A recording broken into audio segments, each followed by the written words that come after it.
वह दिन था जब सारे लोग सो रहे थे। जो वहाँ पर एक ऐसी घटना घड़ी जो शायद किसी ने सोची होगी। पीछे के दस्तान आपके रोंगटे खड़े कर देंगे। यह कहानी है एक छोटे से कब्ज की, जहाँ रात को अंधेरे में खेला हुआ ऐसा खेल सुबह पहली किरण उसका जवाब भी ना दे सकी। एक ऐसा मर्डर जिसको पुलिस को भी पूरा का पूरा हैरान कर दी, और एक कातिल जो आज भी एक छाया की तरह गायब है। क्या आप तैयार हैं एक अनसुनी कहानी जानने के लिए? तो चलिए हम शुरू करते हैं कातिल की छाया। और आप अगर इस चैनल पे नए हैं तो चैनल को लाइक और सब्सक्राइब कर दीजिएगा। चलिए स्टोरी की ओर बढ़ते हैं। यह कहानी शुरू होती है 15 अक्टूबर 2023 की रात से, जहां रायपुर में एक छोटा सा गांव कस्बा मधुरापुरा, यहाँ की गलियां रात के सन्नाटे में डूबी हुई थी। इसी कब्जे में रहता हुआ अशोक शर्मा एक साधारण सा इंसान, जिसकी उम्र लगभग 45 ईयर की थी, जो दिन में अपनी छोटी सी किराने की दुकान को चलाता था और रात को अपने परिवार के साथ वक्त बिताता था। अशोक की पत्नी सुनीता, जो कि उनसे 18 साल की बेटी प्रिया उनके साथ रहती थी। लेकिन उसी रात कुछ ऐसा हुआ जो किसी ने सोचा नहीं होगा। रात के करीब 11:30 बजे थे। अशोक अपनी दुकान बंद करके घर लौटा था। आसपास दुकान बंद हो चुकी थी और सड़क सिर्फ कुत्तों की भौंकने की आवाज़ सुनाई दे रही थी। घर पहुंचते ही उसने दरवाज़ा खटखटाया। सुनीता ने दरवाज़ा खोला और उसको अंदर आने दिया। प्रिया अपने कमरे में पढ़ाई कर रही थी। सब कुछ सामान्य लग रहा था, लेकिन रात के 12:30 बज गए थे। एक चीख ने पूरे मोहल्ले को जगा दिया, और जैसे ही पड़ोसियों ने चीखी सुनी तो लोग अपने घरों से बाहर निकल गए। लेकिन हिम्मत करके कोई अशोक के घर तक जाना नहीं चाहता था। सुबह के 5 बजे जब दूध वाला आया तो उसने देखा कि अशोक का दरवाज़ा हल्का सा खुला हुआ था। उसने अंदर झांका और देखा जो उसकी पैरों तले ज़मीन खिसक गई। अशोक की लाश एक कमरे में पड़ी हुई थी, जो खून से लथपथ थी। सुनीता और प्रिया दोनों गायब थी।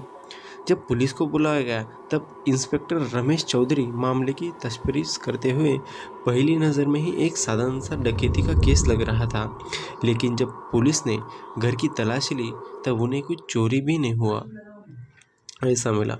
न पैसा, न जेवर, न कुछ। फिर अशोक की हत्या हुई तो हुई कैसे, और सुनीता और प्रिया गायब कहाँ हो गई, यह इंस्पेक्टर जानने लगा।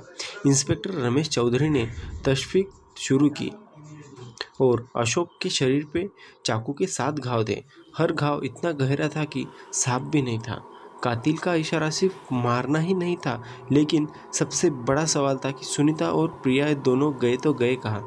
घर में कोई खून निशान नहीं थे, कोई संघर्ष की निशानी नहीं थी। ऐसा लग रहा था जैसे वो दोनों रात को ही गायब हो गए। पड़ोसी से जब पूछताछ की तब एक पड़ोसी, जो कि रामू काका थे, उन्होंने बताया कि रात के करीब 12:30 बजे उन्हें एक काले रंग की गाड़ी की आवाज़ सुनाई दी थी, लेकिन अंधेरे की वजह से कुछ ही साफ नहीं दिख रहा था। एक और पड़ोसी शीला आंटी ने बताया कि सुनीता की चीखने के बाद कुछ देर तक रोने की आवाज़ सुनाई दी थी, लेकिन फिर सब शांत हो गया। फॉरेंसिक लैब में जब अशोक की बॉडी ले जाई गई तब उनके नाखूनों में कुछ त्वचा के टुकड़े पाए, जिससे लगता था कि कातिल से लड़ने की कोशिश की थी। चाकू पर कोई उंगलियां के निशान नहीं थे। कातिल से बहुत ही सावधानी से बख्शती, लेकिन अजीब सी चीज़ मिली। अशोक की जेब में एक छोटा सा कागज़ का टुकड़ा, जिस पर लिखा था, ये तो सिर्फ शुरुआत है। यह नोट पुलिस के लिए पहेली बन गई थी। क्या कोई धमकी थी?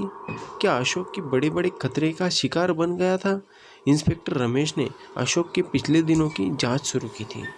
जब दुकान पर काम करने वाला लड़का मोहन ने बताया कि पिछले कुछ दिनों से अशोक सर बहुत ही ज़्यादा परेशान लग रहा था। वो अक्सर फ़ोन पे किसी न किसी से गुस्से से बात करता था, लेकिन मोहन ने कभी नहीं पता चला कि वो शख्स कौन था। पुलिस ने अशोक के फ़ोन रिकॉर्ड खंगाले।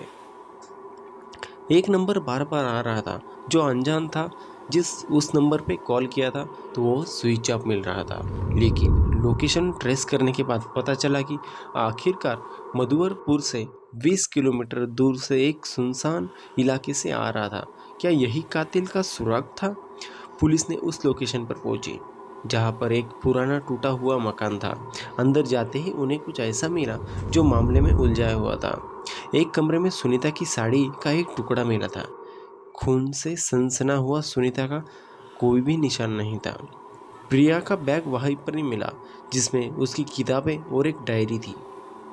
डायरी में प्रिया कुछ अजीब बातें लिखती थी। उसने लिखा था, पापा को कुछ छुपाना पड़ रहा है, मुझे डर है कि वह किसी मुसीबत में है। आखिर पन्ने में क्या लिखा था? वो फिर आया, मैंने उसे देख लिया, लेकिन वो कौन था? पुलिस को शक हो रहा था कि अशोक की किसी बड़े राज में उलझा हुआ है। तब एक नया सुराग मिला। अशोक की दुकान के पास लगभग एक सीसीटीवी रात के 11:30 बजे उसके काले रंग की कार दिखी। वो कार का नंबर धुंधला हुआ था, लेकिन ड्राइवर का चेहरा हल्के से दिख रहा था। पुलिस ने उस फुटेज को फोरेंसिक लैब में जब भेजा, तब उसे मधुवरपुर में अफवाहें फैलाने लगे। अशोक किसी गैरकानूनी धंधे में भी शामिल था, ऐसे लोग बताने लगे।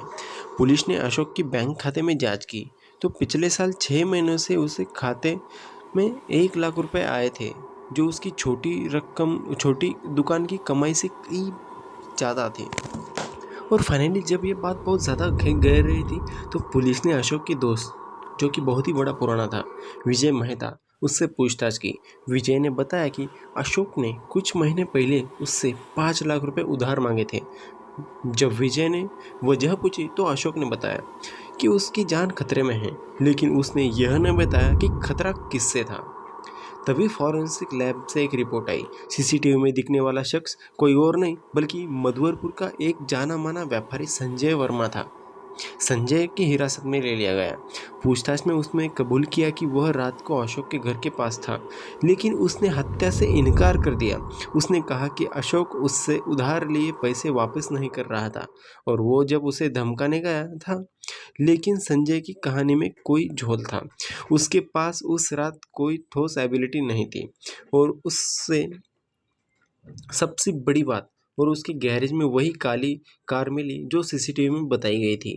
कार की डिक्की में खून हल्के से निशान भी मिले थे। क्या संजय ही कातिल था? लेकिन कहानी यहाँ पर ही खत्म नहीं होती है। एक हफ्ते बाद मधुवरपुर से 50 किलोमीटर दूर एक जंगल में प्रिया की लाश मिली। उसके हाथ में वह डायरी थी जिसका आखिर का पन्ना फटा हुआ था। सुनीता का जब कोई सुराग नहीं मिला, तो संजय की हत्या पर मुकदमा चला गया। लेकिन सुनीता कैसे गायब हो गई? होने पर प्रिया की मौत का रहस्य क्या है? यह एक अनसुना सा लग रहा था और एक उलझाया हुआ लग रहा था। तो क्या संजय सच में कातिल था, या कोई और था जिसने इस खेल को रचा गया था? सुनीता आज भी गायब कर कुछ मानना वह जिंदा है, लेकिन कहीं पर छुपी हुई है।